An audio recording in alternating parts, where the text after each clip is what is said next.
торжество конструктивизма. И это неудивительно, действительно, в Советском Союзе очень много таких вот масштабных проектов предпринималось. Вот. И, к сожалению, довольно незаслуженно забытый Терри Мартин, он этот процесс довольно интересно описал в своей книге Affirmative Action Empire. То есть, и, по-моему, вышел русский перевод еще, да, вот империя позитивного действия. Такого, да, то есть империя позитивного действия, то есть он Советский Союз рассматривает как империю, которая предпринимала вот такие affirmative action в отношении именно этнических групп, этничности. И давала преференции братьям меньшим в ущерб брату старшим. Да? То есть основная идея его книги в этом состоит. И он очень интересный делает, ну, то есть то, что он пишет, ну, не слишком оригинально, но он, по крайней мере, скажем так, обобщил, да, то, что вот на эту тему написано, и обобщил то, что касается именно вот практик, конструктивистских практик Советского Союза.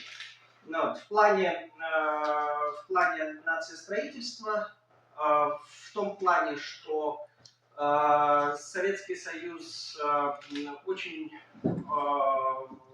живо и активно проводил политику коренизации. Вот эта политика коренизации, она тоже очень интересна в плане рассматриваемого нами вопроса тоже. Ну, вот. И он, конечно же, вот рассматривая эти все процессы, он говорит о том, что, вот очень интересно, он сталкивается с вопросом малых народов, малых этнических групп, вот, хотя на самом деле он вот рассматривает в основном на примере, как он пишет, родной его Украины, то есть он родом откуда-то из Украины. Вот. Но при этом он касается и проблемы малых этнических групп, там, народов, и он пишет, что малые народности, этничности, этнические группы, их названия даже иногда не попадали в список национальностей, которые составлялись в Советском Союзе. Вот. И они в итоге приписывались к другим, более крупным народам и по факту признавались несуществующими. То есть слишком маленькими и потому подлежащими ассимиляции или этнической консолидации. И это другая сторона.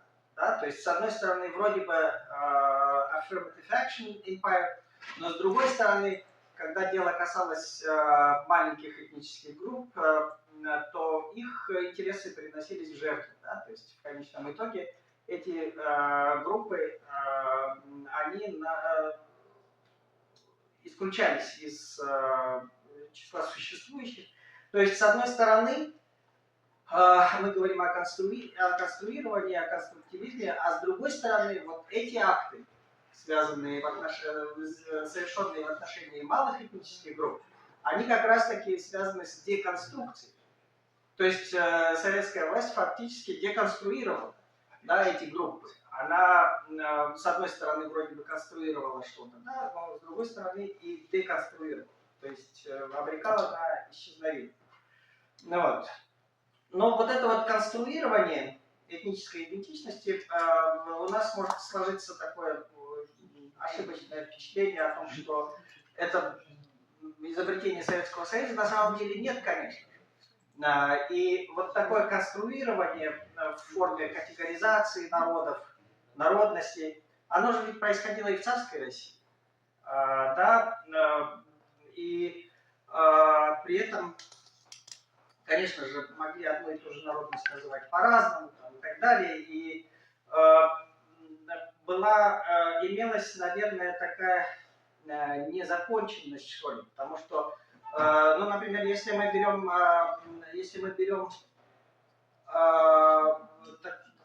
такую для нас вот сегодня актуальную обозначение как татары, да, то есть если мы берем тех же туркмен, допустим, да, астраханских, они и как туркмены, и как астраханские татары, и туркменские татары, и так далее, и так далее. То есть присутствовали самые разные обозначения этих народов и групп. Не народов, а именно групп, да, этнических. Но это иногда касалось и народов тоже. То есть тех же нагайцев называли абсолютно по-разному, и была масса обозначений. Особенно для тех групп нагайского происхождения, которые жили в Астраханском крае. Да? Это и карагачи, и карагаши, и карагашские татары, и юртовские татары, и как только не обозначали, да, эти группы. Ну вот. И вот сегодня я хотел бы немножко поговорить, наверное, про то, как вот это происходило, конструирование, деконструирование на Нижней Волге, на примере двух вот как раз групп. Да, это туркмены астраханские, очень интересная группа, и нагайские группы, да, это в первую очередь карагаши и юртовцы. Вот на примере этих трех групп. Очень интересно было бы на это посмотреть. Вот. Что происходило в советское время? Да? В советское время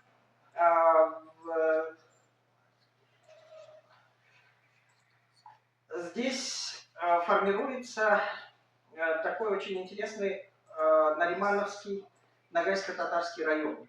Вот. То есть в рамках вот этих вот мероприятий по коренизации советская власть задумывается на Нижней Волге, что делать.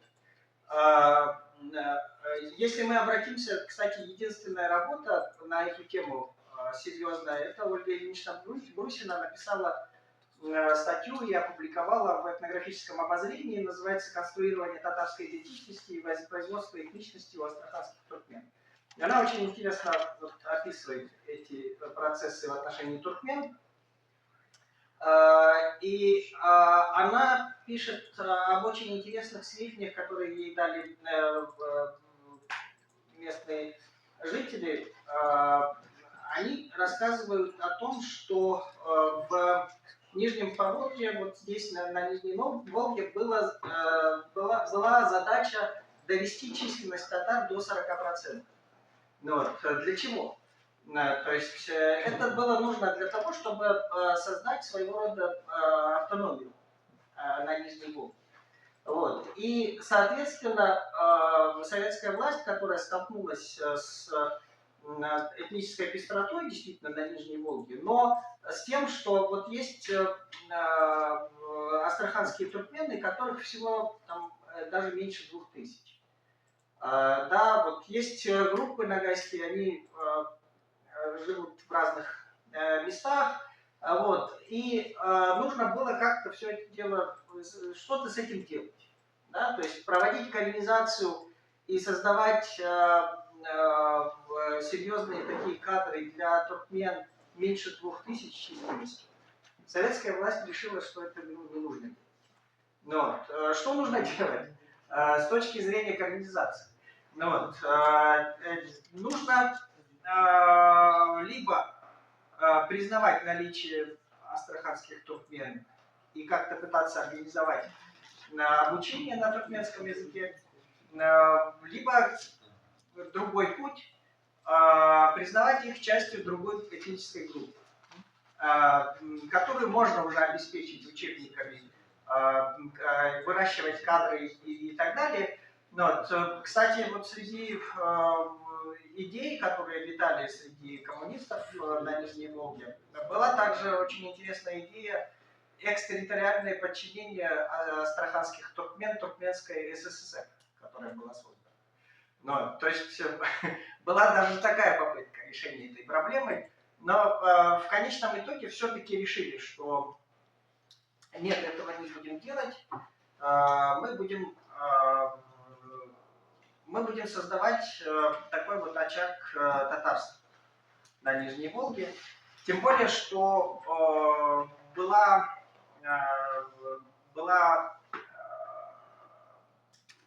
большой пласт литературы царского времени, которая называла все эти группы татарами.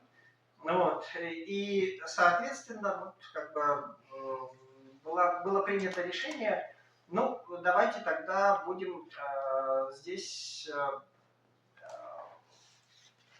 коренизацию проводить татарскую. Вот. И в конечном итоге туркмен начинает записывать татар. То же самое и нагайцы. То есть нагайцы и туркмен начинают записывать татар. Вот.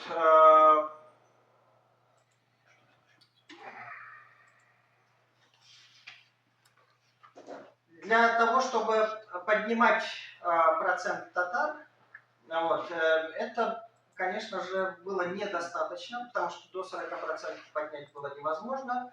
Ну вот, с 1931 по 1944 год существовал татаро-нагайский Наримановский национальный район. Вот, то есть они создавались, конечно же, вот именно в плане коренизации. Вот, но вот это слово «нагайский» потом исчезает. Вот, и начинается такое вот восприятие всех исключительно чисто татарами.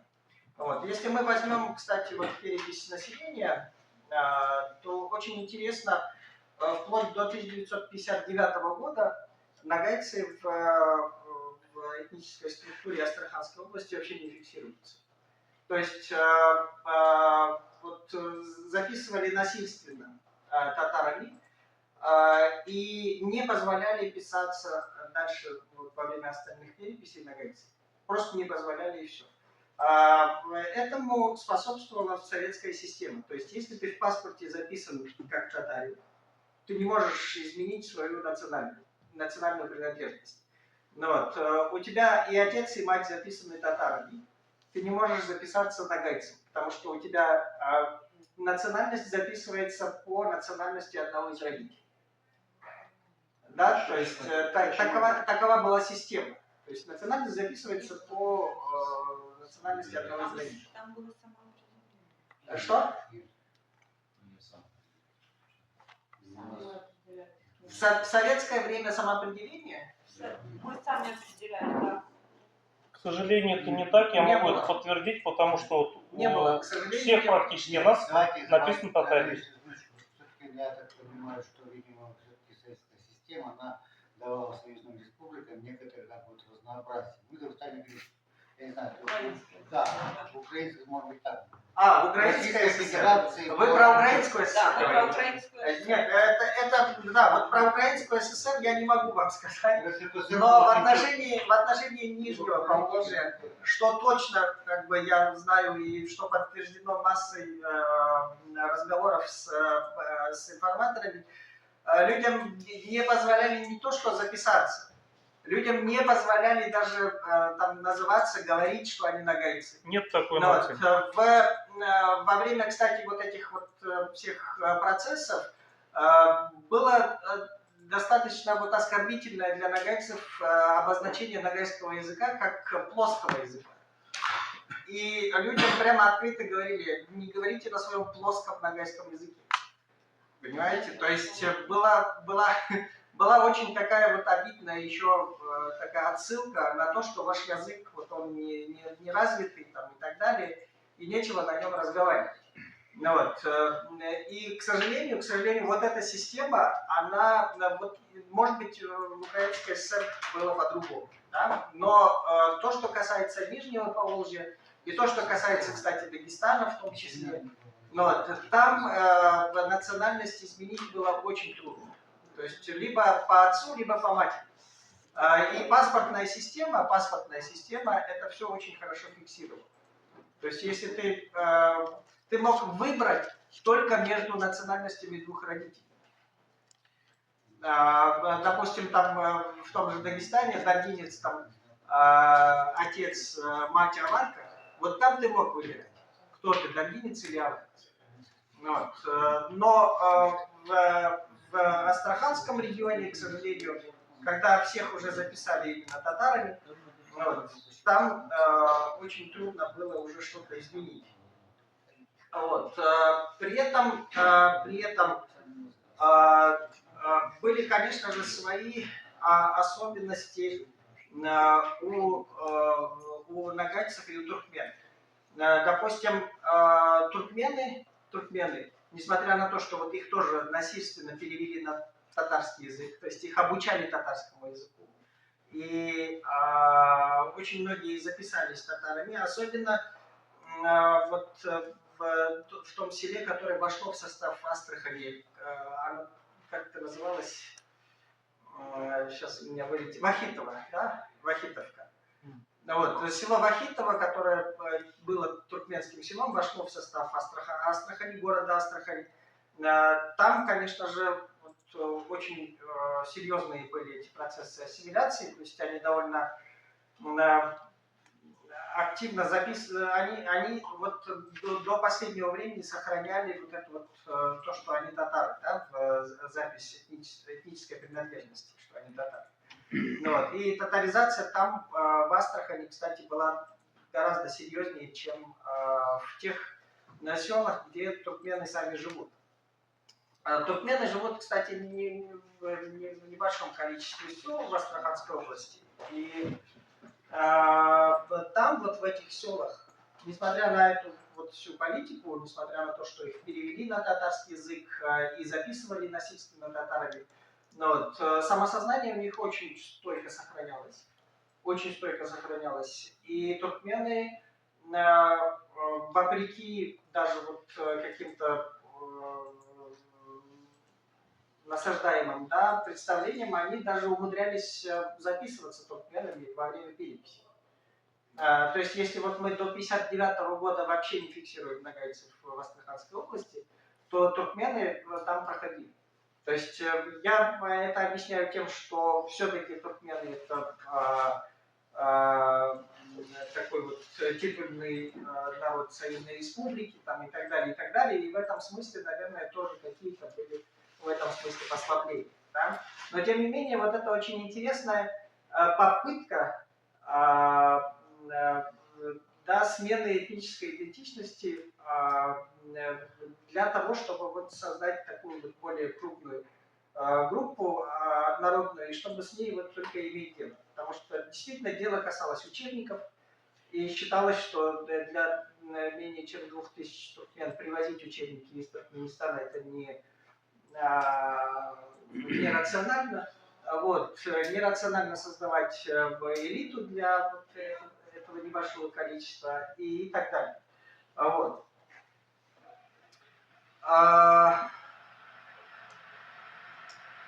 И астраханские нагайцы, практически все вот между 1926 и 1939 годами, практически все группы астраханских нагайцев вот, в связи с этой политикой, да, интеграции малых народов в более крупные общности причислены к татарам. И вот вплоть до действительно 60-х годов эта политика татаризации в культуре, в языке, она активно проводилась.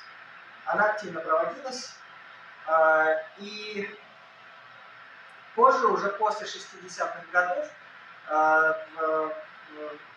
как итог такого вот конструктивизма, да, конструкции, деконструкции нагайцев и конструкции уже татар, вводится терминологическое определение астраханские татары.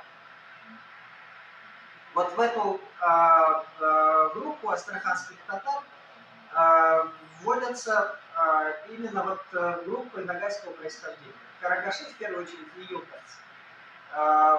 И считается, что вот уже из них сформирована такая вот группа астраханских татар. В 80-е годы проводится очень активное этнографическое изучение этой группы, сконструированной.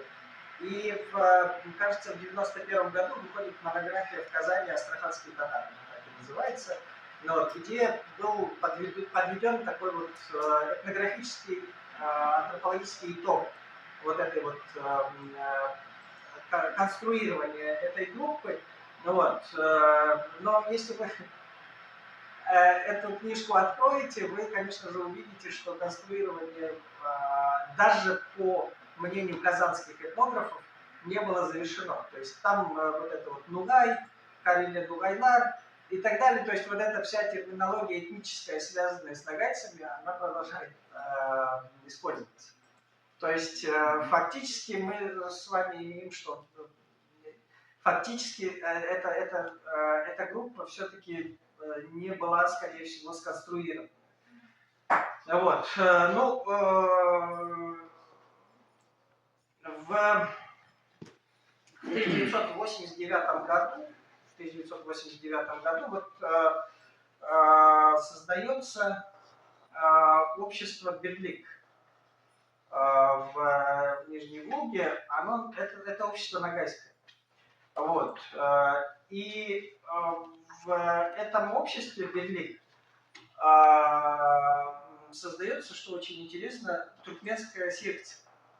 Вот. И получается, что вот эти две группы, которых загоняли, да, вот, в конструируемую татарскую общность нижневолжскую, они объединяются вместе для того, чтобы провести уже, для того, чтобы заявить уже о том, что нет, мы все-таки еще живые до сих пор, да, и мы все-таки вот хотим быть отдельными. И мы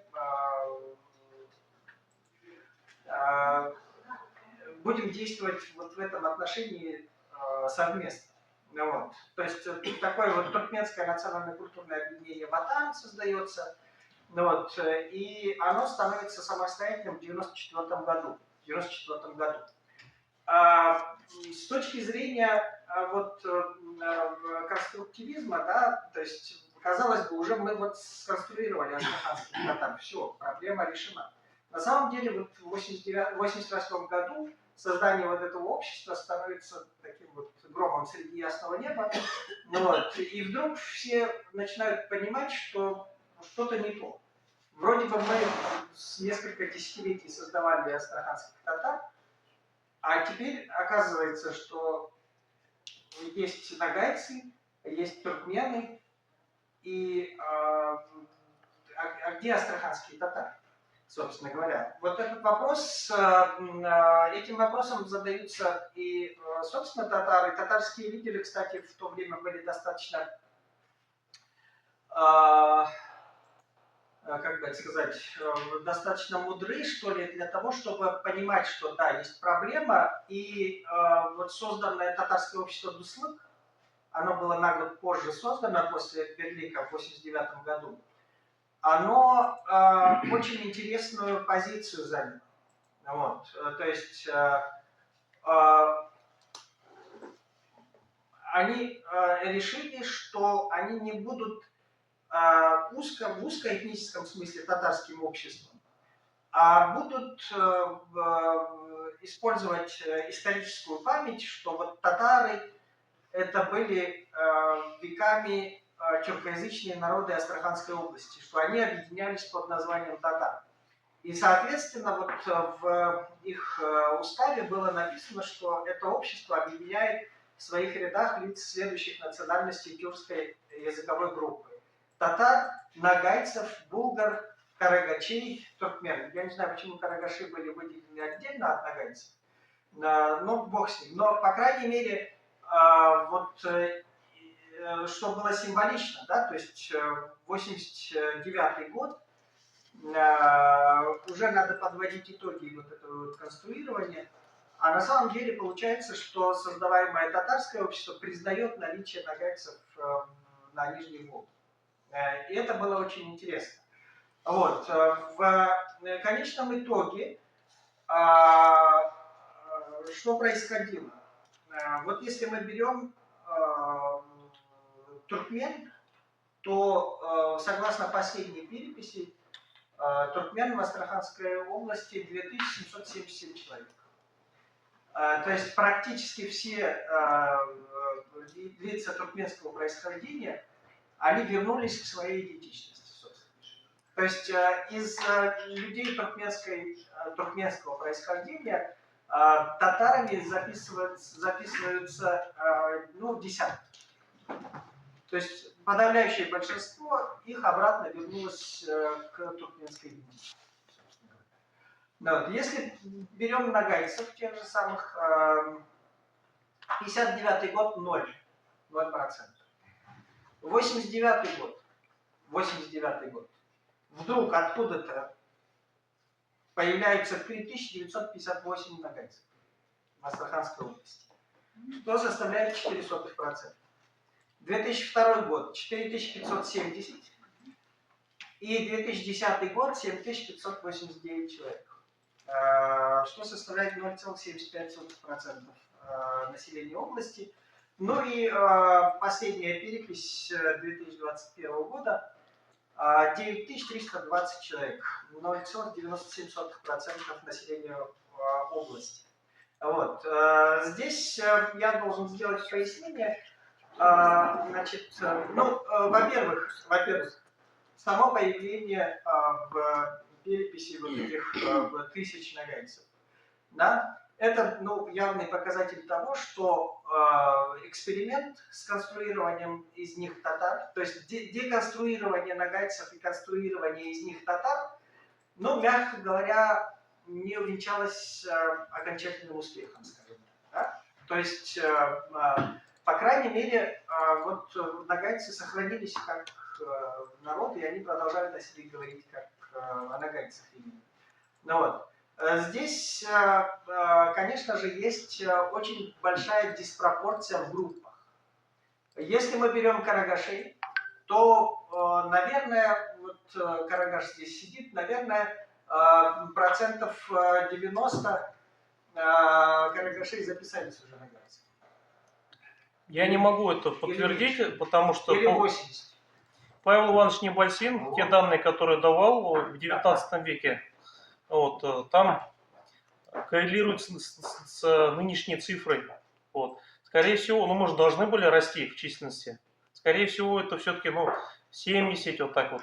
Ну вот, да, 70-60%. по крайней мере, больше 50% карагашей записались, да, и карагашей по происхождению. И, собственно говоря, вот эта группа наиболее, наверное, такая активная по возвращению к собственной идентичности, к собственным корням. Вот. Среди юртовцев, это группа нагайского происхождения, они, кстати, с карагашами почему отличаются? Карагаши, собственно говоря, кубанцы, да, а юртовцы, это, собственно говоря, местное нагайское население, которое, как предполагают, осталось еще со времен Астраханского ханства. Да? Вот. И, конечно, есть диалектные различия между ними. Вот среди юртовцев гораздо меньше записавшихся, да, вернувшихся к собственной идентичности. Но на самом деле, что значит вот вернувшиеся? Да? То есть это то, что касается переписи. Вот. Вообще, на самом деле, вот эта вот идентичность нугай, она, в общем-то, никуда не уходила. Да? То есть они продолжали себя так называть. Вот. И вот это вот то, что они во время переписи пишутся как татары, вот, это можно объяснить массой разных, да, факторов. Это и привычка, это и то, что они не хотят менять, и это и то, что они отличаются от других групп нагайских, вот, достаточно серьезно, то есть и диалектно, и культурно, и так далее, но есть отличия у юртовцев. Вот. И, соответственно, это, собственно говоря, да, способствует тому, что они по инерции продолжают записываться татарами. Мы говорим о группе где-то примерно, ну, как минимум 1050, то, что касается юртовцев. Вот. Я думаю, что то, что касается карагашей, это 1010 как минимум тоже. Вот. То есть, вот если мы берем 60 тысяч лиц нагайского происхождения, сегодня вернули свою идентичность около 10 тысяч. Вот. То есть, что мы можем сказать? Успех — это конструирование астраханских татар или провал? Вот очень трудно, да, дать такую вот однозначную оценку. Все-таки политика была успешной или неуспешной? Учитывая, что подавляющее большинство продолжает учитываться в переписях как татары, ну, может быть, да, может быть, какой-то определенный успех в этой политике был. Но учитывая то, что все-таки и ногайская идентичность не была вытравлена у тех же даже юртовцев, да, то есть они продолжают себя называть ногай. И то, что уже 10 из 60 тысяч называют себя нагайцами и пишутся в переписи как нагайцы, наверное, да, вот большой вопрос все-таки с тем, можно ли это трактовать как успех вот этого вот конструирования. И при этом нам надо, наверное, все-таки еще и обратить внимание на то, что происходит с вот этой вот группой татар в Астраханской области. Потому что до 1989 года мы видим рост. В 1959 году было 57 тысяч, в 1989 году было почти 72 тысячи татар зарегистрировано. То есть если, а уже в 2002 году 70 тысяч с половиной, и в 2010 году 60 тысяч с половиной. То есть еще в советские годы вот с группой татары все-таки происходит что-то непонятное. То есть это явно не процветающая группа и явно достаточно активно уменьшающаяся в численности. А в 2021 году татар остается в области 48 тысяч. То есть очень такой вот резкий провал в численности.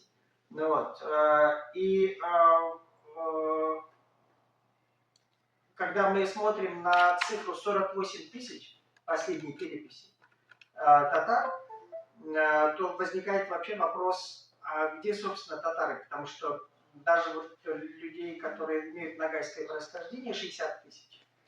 То есть не все они записались в татары. При этом 10 тысяч записались ногайцами. Что происходит? То есть тоже очень интересные вопросы. Очень интересные вопросы. И, наверное, да, будет интересно посмотреть, что будет происходить дальше. С вот этой вот... Мы уже имеем дело, конечно же, с итогами, да, такого, вернее, с последствиями вот этой вот конструкторской работы, да, конструирования татар. Но эксперимент оказался явно сомнительным. То есть, с одной стороны, не уничтожены туркменская и ногайская идентичность, с другой стороны, очень большие проблемы, вот, собственно говоря, с татарской идентичностью и с татарами на ней живут. И если говорить о том, как эксперимент сказывался на разных группах, там очень интересно, туркмены очень стойкие, и карагаши демонстрируют стойкость. Это в основном сельское население, это в основном сельские жители. И наиболее подвержены были вот этому эксперименту юртовцы, которые в городе или в пригороде жили. То есть вот это вот городские и сельские, это тоже активно влияло на итоги эксперимента. То есть сельские жители оказались более стойкими и в плане этническом, и в плане сохранения этнической идентичности. И, конечно же, они же и стали основой вот того этнического возрождения, которое имело место в конце 80-х годов. То есть первые лидеры вышли именно из числа вот, сельских жителей. Сегодня мы видим подъем среди юртовцев. То есть это уже начало было в 1988 году. Спустя 20 с лишним лет вот юртовцы начинают активно включаться вот в это движение по возвращению этнического самосознания. Ну вот довольно кратко, наверное, о том, что я хотел сказать. Если есть вопросы, дискуссии и так далее, то пожалуйста. Пожалуйста, Рамиль Борисович. Ну вот вы сказали, Ахмед Амирович, относительно происхождения кубанских каргашей, кубанских нагайцев.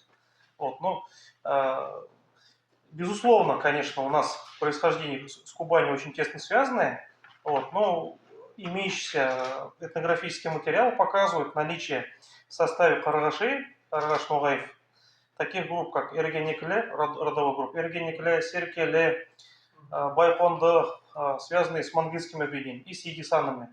Вот. И то же самое мы наблюдаем и в Кара-Ногае, в принципе, то же самое есть на Кубани. Не пора ли нам отойти от такой строгой, да, так скажем, этой схемы? Потому что, вот, пример приведу, да, вот основной сюжет предания у нагайцев каргашей о том, что предок – это Кастуган Сюйнушола, который уводит на Кубань, потом с ним же возвращается, и кто передает? Кстати, один из главных передатчиков, представитель рода Сужут, представитель рода Сиит Алтаяк, да, и представитель рода Сужут. То есть вот это вот, мне кажется, схемы вот эти вот связи либо с большой, либо с малой нагайской ордой, они уже как бы немножко устарели. Моя точка зрения, может быть, я ошибаюсь. Как вы думаете? Я абсолютно не против, то есть просто есть как бы такие вот устоявшиеся какие-то представления, и я, собственно говоря, тоже думаю, что говорить о каком-то одном определенном происхождении групп нагайских очень тяжело. Да, всегда довольно запутанно, поэтому полностью согласен. Так, уважаемые коллеги, еще вопросы? Пожалуйста. Спасибо большое за доклад.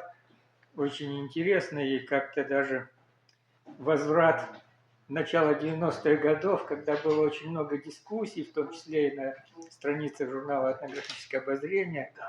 Да. У меня такой вопрос современности, наверное, больше. А россияне – это конструкт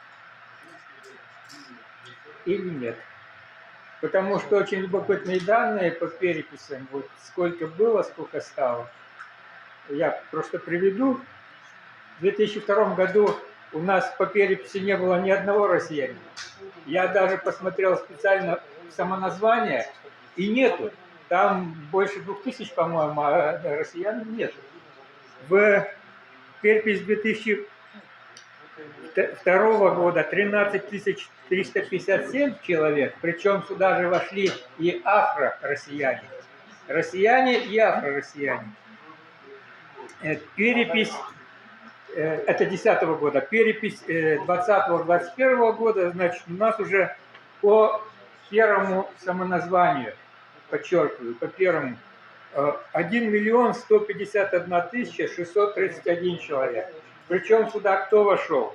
Значит, афро-россияне, афро-русские, русскоязычные, граждане Российской Федерации, просто РФ. То есть очень любопытно. Вот. Поэтому вот с этой точки зрения конструкт или нет, удачный или не очень?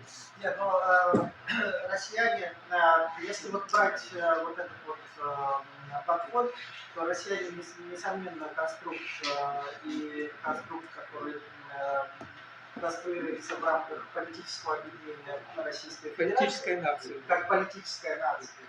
Да? Вот. Но являются ли конструктом те, о ком вы говорите, я не знаю, потому что это же ведь, с одной стороны, мы хотим мы того или нет, мы себя ощущаем гражданами России, да, теми, кто причастен к политической нации. Ну, потому что Российская Федерация существует, да, и мы все ее граждане. И мы вот как такая вот группа, несомненно, сконструированная, потому что есть, да, политическое объединение, вот, и какими бы мы разными ни были, мы все равно вот политически принадлежим к этому объединению. Вот. А вот интересно и любопытно, я, кстати, тоже обратил внимание на то, что растут, кстати, не только россияне, растут дагестанцы, например. Но их стало меньше, чем было. От переписи к переписи, по-моему, все-таки выросли дагестанцы. Я смотрел, по-моему, в 2021 году их стало больше, чем в предыдущей переписи. Но вот, кавказцы, вот какие-то вот эти очень интересные группы, которые объединяют разные, да, этнические, по происхождению этнические группы, они растут. И это тоже По территории, по географии это очень получается. интересно, это очень интересный феномен, что растет численность вот этих вот надэтнических групп. Это очень интересно. Вот. Какая-то новая тенденция в пределах России. Не только, да, не только россияне. Россияне действительно прям впечатляюще выросли, действительно миллион с лишним, это очень впечатляет. Но и другие надэтнические группы. А как это осмысливать, я пока не знаю. То есть надо на эту тему думать, и надо как-то вот все осмысливать, конечно. А еще можно реплику по поводу жесткой привязки к паспорту. Это действительно было так, но жесткая привязка была к тем национальностям, которые официально не существовали.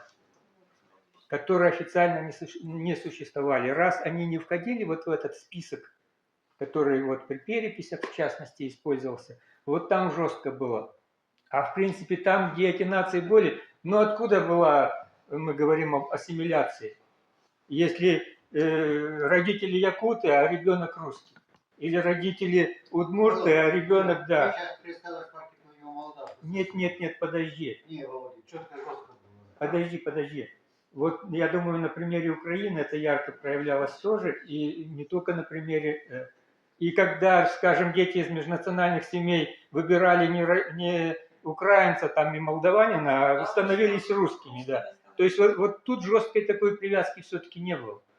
И вот, например, по Удмуртии, там были случаи, когда даже национальности, которые официально не существовали, они вписывались, в частности, бисермяне. То есть после уже в 1989 году, в 2002 их уже включили, а до этого с 26 года последний раз фиксация была. Вот. Поэтому все-таки исключения из правил были. Исключения были, да, несомненно. Но было такие правила. Да, Было конечно. такие правила. Можно вопрос? Да. Дмитрий Юрьевич, хотела бы узнать ваше мнение. Как вы думаете, насколько продуктивно и чем объяснить отношение, точнее, поведение Казани в отношении астраханских нагайцев? Каких? Астраханских. Ну, понимаете, вот Казань, наверное, такое обобщение тоже не совсем правильное. Есть действительно разные силы в Казани, которые вот очень болезненно относятся к тому, что вот этот проект не случился, да, в Астраханской области. По крайней мере, он не сработал до конца. Вот. И появление вот этих 9000 нагайцев, конечно же, свидетельство очень больших проблем с этим проектом на самом деле. Вот. И мне кажется, что есть масса разных причин, если брать чисто с политической точки зрения. Уменьшение количества татар. Понимаете, если вдруг вот здесь вот откололась какая-то группа, то многие очень понимают, что в советское время действительно татарскую общность сконструировали. И есть, допустим, те же сибирские татары, которые могут отколоться. Да, есть еще какие-то другие группы татар, которые могут отколоться. То есть, если что-то сконструировано, то это может и деконструироваться. Да, кто-то может деконструировать, и это может деконструироваться. И это, конечно же, чисто с политической точки зрения кажется опасно. Хотя мы с вами думаем, да что такое для 5-миллионного татарского народа там эти несчастные 50 тысяч юртовцев, да? Но на самом деле логика совершенно другая. Если есть 50 тысяч юртовцев, есть там сколько-то тысяч сибирских татар, есть еще кто-то. И это чисто с политической точки зрения, да, то есть представляет угрозу. Понимаете? Вот. И отсюда, конечно же, такое болезненное отношение к тому, что происходит вот эта вот деконструкция в Астраханском земле. Вот. Спасибо. Можно? Наверное, да, вот модератор туда ушел. Да, воспользоваться моментом можно. У меня не вопрос, у меня ремарка такая, да. Дело в том, что мы как раз с Мединой являемся представителями нагайцев-карагашей. Я могу подтвердить, что не давали записываться ногаями, было строго. Даже вот я сам лично столкнулся с этим. Я когда пошел получать паспорт, мне задали вопрос. Ну, уже тогда не писали национальность, но задали вопрос, кто ты по национальности. Я говорю, запишите, что нагайцы. А в свидетельстве о рождении что написано? Я говорю, там написано татарин у отца. У матери казашка, кстати. Ну нет, ты, говорит, не можешь никак записаться нагайцем, тебе надо это как-то доказывать туда-сюда. Нет, говорит, мы тебя запишем татарин. Но вот у своего сына, у своих сыновей я написал, отец нагайц, мать нагайка, и кто будет смотреть эти документы, будет очень долго смеяться, потому что получается, что татарин женился на казашке и родился нагайц. Ну вот видите, в этом отношении не сделали исключения. То есть не разрешили. Понимаете? Нету такой национальности, нам так говорили. Вот старшее поколение рассказывает, мы хотим, говорит, записаться, ногай, не дают, говорит.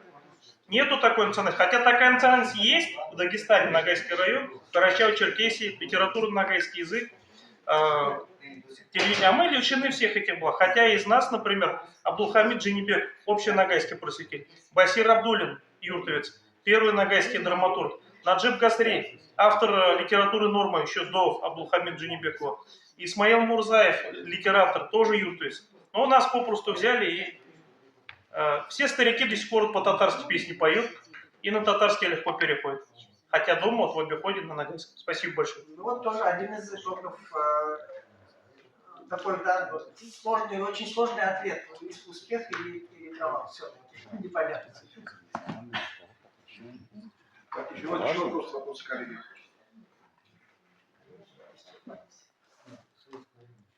Ну, мы уже второй уровень дискуссии. Да, все понятно.